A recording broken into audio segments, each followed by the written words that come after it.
This time we're going to talk about bracketing and bias.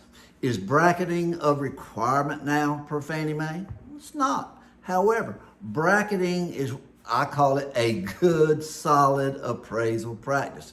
You know, in theory, if you're going to do a perfect appraisal, we're going to have three comps. We're going to have one identical to the subject property. We're going to have one with a little bit smaller square footage. We're going to have one with a little bit larger square footage. You know, we're going to bracket size. We may bracket age. We may bracket site value, you know, bracket whatever we can. But a lot of times, you know, I use most of the time 4 or 5 comparables in all my reports.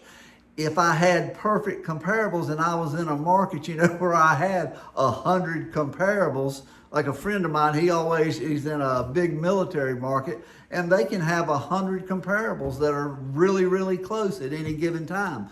In my one-of-a-kind market, we don't have that luxury, so I use more comparables and try to make sure that I bracket each particular part, you know, the site and square footage, age, quality, all these things.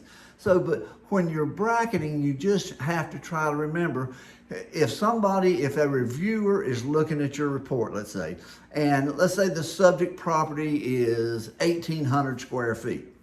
Comp 1 is 1,999 square feet.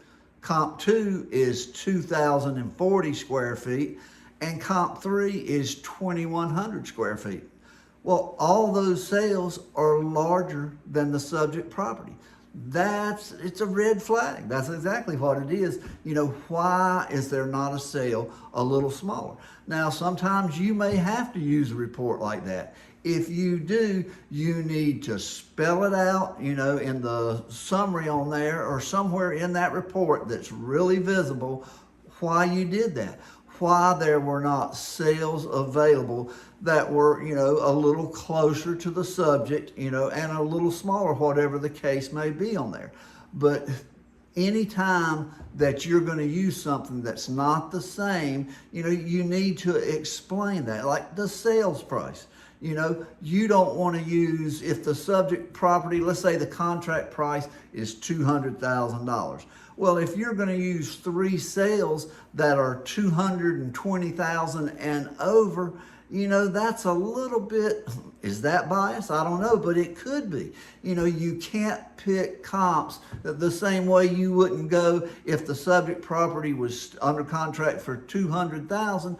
You wouldn't use 3 sales that were all under $180,000. When you do things like that, you're kind of directing, if you will, steering, that's an ugly word, I don't like to use it, but you know, you're kind of leaning a report towards a certain direction. And if that's all you have and that's what you have to do, you know, there are cases when that's absolutely true, but you need to explain that thoroughly in your report. But, you know, bracketing is one of those tools that helps you bias-proof your appraisal, if you will.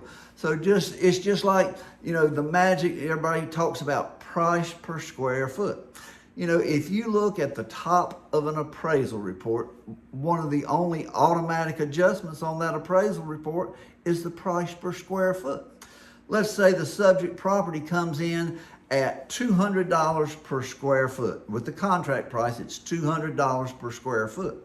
Well, that little line at the top of the grid that says price per square foot, every appraiser uses it, whether they say they do or not. Well, if all of those sales are much above the contract price or much below, that is a red flag. You know, in a perfect world, that price per square foot is going to be just like you want to use the size. You got one a little lower, one very similar to it, and one above it. And if you don't, explain why you don't. It's all about making support for why, you know, what did you do and why did you do it? You got to explain it, and explain it in some place that is really obvious, you know, whether you make it in blue, red, whatever it is, larger font. Make sure it's something that is easy to see. And remember, that's basically just good appraisal practice, but it also helps to bias proof your appraisal report.